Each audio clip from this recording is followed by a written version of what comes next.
이 새벽 하나님이 주신 말씀은 창세기 21장입니다. 창세기 21장 1절에서 12절 말씀입니다. 구약 25쪽입니다. 1절 읽겠습니다. 여호와께서 말씀하신 대로 사라를 돌보셨고 여호와께서 말씀하신 대로 사라에게 행하셨으므로 사라가 임신하고 하나님이 말씀하신 시기가 되어 노년의 아브라함에게 아들을 낳으니 아브라함이 그에게 태어난 아들 곧 사라가 자기에게 낳은 아들을 이름하여 이삭이라 하였고 그 아들 이삭이 난 지 8일 만에 그가 하나님이 명령하신 대로 할례를 행하였더라. 아브라함이 그의 아들 이삭이 그에게 태어날 때에 100세라. 사라가 이르되 하나님이 나를 웃게 하시니 듣는 자가 다 나와 함께 웃으리로다. 또 이르되 사라가 자식들을 젖먹이겠다고 누가 아브라함에게 말하였으리요마는 아브라함의 노경에 내가 아들을 낳았도다 하니라. 아멘. 오늘 살펴보신 말씀은 이삭의 탄생에 대한 것입니다. 이삭의 탄생에 앞서 생각할 것은 아브라함과 사라의 신앙입니다. 이삭이 태어나기까지 아브라함 믿음이 약해지는 모습을 보이곤 했습니다. 믿음이 약해질 때마다 아브라함은 자신의 방법으로 자신의 대를 이을 방식을 생각했습니다. 우리도 마찬가지죠. 믿음이 좋을 때는 하나님이 모든 것을 해 주실 것처럼 믿게 됩니다. 어느덧 약속은 더디어지고 믿음이 흔들릴 때 내 방법을 생각하곤 합니다. 신앙생활을 할 때 내 믿음을 우선시하고 내 자신의 의지로 혹은 억지로 신앙생활을 하면 실패할 수밖에 없습니다. 하나님의 약속은 사라에 태어서 태어난 자라야 약속의 자녀가 됩니다. 여종의 몸에서 태어난 자녀도 가족 중에서 양자를 드려도 혹은 자신의 집에서 함께 생활했던 영특한 사람도 후손이 될 수 없는 것이 하나님의 뜻이었습니다. 75세에 하란을 떠나 가나안 땅에서 안정적인 정착을 한 아브라함은 자신을 이을 후계자로 다메섹 사람 엘리에셀을 마음에 두었습니다. 엘리에셀은 영민하고 충직한 종이었습니다. 아브라함에게 절대적인 신임을 준 사람이었습니다. 그런데 하나님은 그 사람은 내 상속자가 아니라 내 몸에서 날 자가 내 상속자가 되리라고 말씀하십니다. 사라도 마찬가지입니다. 자신은 더 이상 아이를 가질 수 없다는 것을 안 사라는 자신의 몸종인 하갈을 생각하였습니다. 사라는 하갈을 남편 아브라함에게 주어 아이를 가지면 그 아이가 이 집을 이을 자녀로 생각한 것입니다. 이 중동의 관습에 따르면 아이를 낳지 못하는 부인은 남편에게 자신의 몸종을 줄 수 있었습니다. 몸종이 여주인의 무릎에 있는 한 그 몸종에서 난 아이는 여주인의 아이로 여겨졌다고 합니다. 사라의 의도와 다르게 하갈이 임신을 한 후에 사라를 멸시하게 되었습니다. 사라는 하갈을 학대하게 됩니다. 이것을 견디지 못한 하갈은 그 집에서 도망치게 되었습니다. 하나님의 뜻이 아닌 사람들의 계획은 실패할 수밖에 없음을 보여준 사건들입니다. 인간들은 하나님의 뜻을 헤아린 데 실패하는 경우가 많이 있습니다. 그러면서도 신앙의 여정에서 내가 실패했던 것이 중요한 것은 아닙니다. 내가 실패했다는 것보다 위로가 된 것이 있습니다. 나를 위해 주시는 하나님이 계신 것입니다.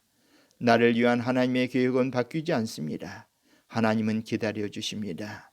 내 믿음이 더욱 성숙해지기를 기다리십니다. 아브라함도 사라도 하나님을 향한 믿음에서 실패했습니다. 그럼에도 불구하고 하나님은 하나님의 때까지 기다려 주셨습니다. 하나님과 사라가 믿음의 조상으로 세워질 때 믿음의 때까지 기다려 주셨다는 것입니다. 하나님의 약속의 때가 되었습니다. 아브라함이 100세가 된 것입니다. 1절입니다. 여호와께서 말씀하신 대로 사라를 돌보셨고 여호와께서 말씀하신 대로 사라에게 행하셨으므로 본문에서 반복된 말씀이 있습니다. 말씀하신 대로입니다. 하나님은 우리에 대한 계획을 가지고 계십니다. 그러면서 그 계획을 계속적으로 말씀하십니다. 그렇습니다. 하나님은 아브라함과 사라에게 계속해서 말씀하셨습니다. 너의 몸에서 난 자라야 믿음의 자녀이고 약속의 자녀라는 것을요. 사도 바울은 갈라디아에서 이런 말씀을 하셨습니다. 여종에게서는 육체를 따라 낳고 자유 있는 여자에게서는 약속으로 말미암으니라. 하나님은 약속의 말씀을 한 번만 하시지 않으셨습니다. 계속해서 반복해서 약속의 말씀을 주십니다. 그리고 그 약속은 반드시 이루어 주시는 분이 하나님이십니다. 1절을 다시 보겠습니다. 사라를 돌보셨다는 것입니다. 돌보셨다는 의미는 무엇입니까? 언어적인 의미는 방문하셨다는 것입니다. 여호와께서는 그가 말씀하셨던 것처럼 사라를 방문하신 것입니다. 하나님께서 방문하신 데에는 목적이 있으셨습니다. 선물을 주시기 위한 방문이셨습니다. 하나님이 말씀하신 것처럼 태의 문을 열어 선물로 안겨주셨습니다. 2절 말씀입니다. 사라가 임신하고 하나님이 말씀하신 시기가 되어 노년의 아브라함에게 아들을 낳으리니, 여기서 하나님이 말씀하신 시기가 되어집니다. 하나님의 시기가 있음을 말해주고 있습니다. 하나님의 때를 이해하기 전까지 조급해하기도 하고 내 방식의 계획을 세우기도 하지만 결국 하나님의 시간에 이루어지는 것을 보게 됩니다. 우리의 시간과 하나님의 시간이 다를 수 있습니다. 어느 분은 말씀하시기를 신앙은 인내라고 했습니다. 믿음의 인내입니다. 끝까지 견디는 믿음을 갖는 것입니다. 그렇지요.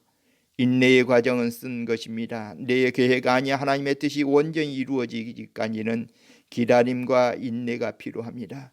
나를 좌절시키고 절망케 하는 순간순간 그것을 이겨낼 수 있는 믿음이 필요한 것입니다. 인내의 과정을 겪은 후에 약속의 열매가 주어집니다. 출애굽기를 읽을 때마다 은혜가 되는 말씀이 있습니다. 출애굽기 2장 24절로 25절 말씀입니다. 하나님이 그들의 고통 소리를 들으시고 하나님이 아브라함과 이삭과 야곱에 세운 그의 언약을 기억하사 하나님이 이스라엘 자손을 돌보셨고 하나님이 그들을 기억하셨더라. 하나님은 고통당하는 그들을 기억하셨다라고 하셨습니다. 하나님은 이스라엘 백성들의 신음소리를 들으셨습니다.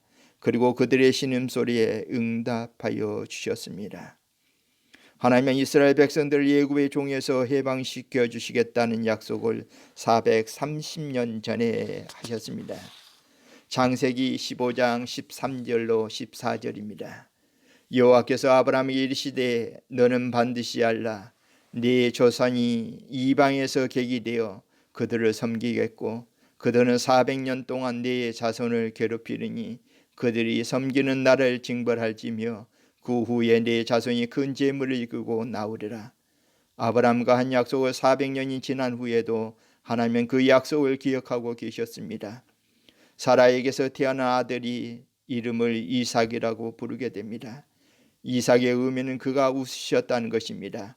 자녀가 태어난 것에 대해 기뻐서 웃는 것이 아닙니다.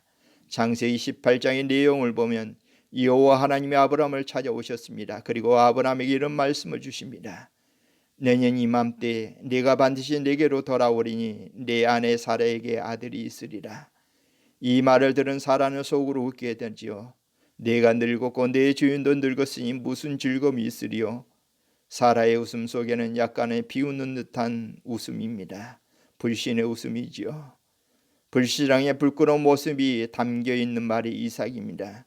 그런데 부끄러운 이름일 수 있는데 그 이름으로 아들의 이름을 지었습니다. 6절에서 사라의 고백이 있습니다.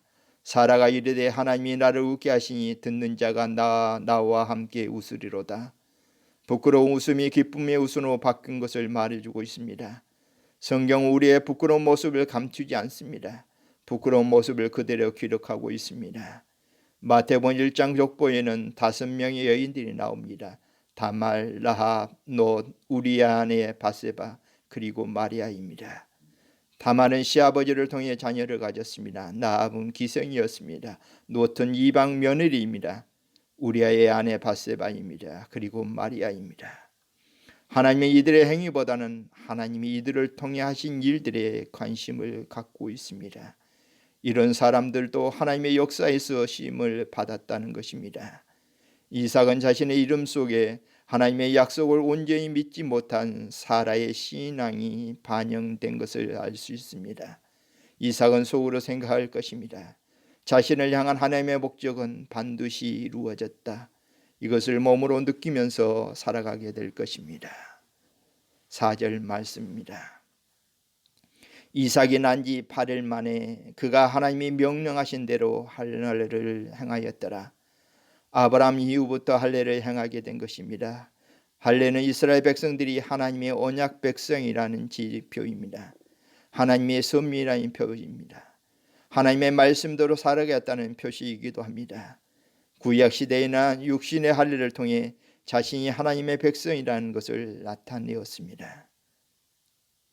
오늘 주신 말씀을 통해서 다시 한번 생각해 보겠습니다.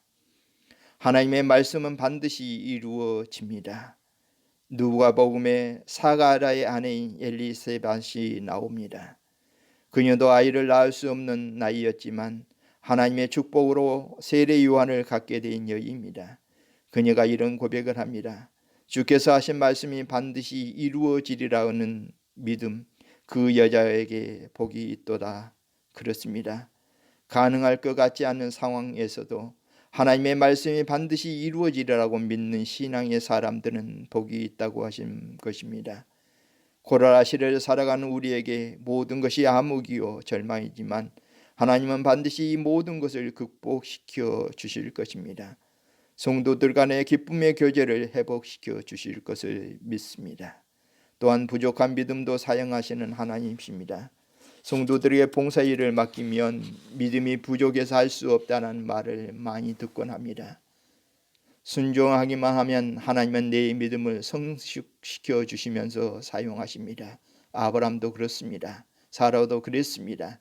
믿음의 조상이라는 이름에 걸맞지 않은 신앙의 모습을 보여주었지만 하나님은 계속 찾아오셔서 믿음을 성장시켜 주시면서 믿음의 결정체인 이삭을 주신 것입니다. 함께 기도하시겠습니다. 여러 모습으로 힘든 교우들이 있습니다. 온전히 예배드리고 성도들 간의 교제를 나누기를 원하지만 그렇게 하지 못한 교우님들이 있습니다. 이 시간 성령의 띠로 하나 되는 은총을 내려주시길 원합니다. 한 마음으로 기도하고 섬기는 일에 힘쓰는 교우님들이 되도록 힘을 더하여 주시옵소서. 빠른 시일 내에 대면으로 예배를 드리는 날을 허락하여 주시기를 원합니다.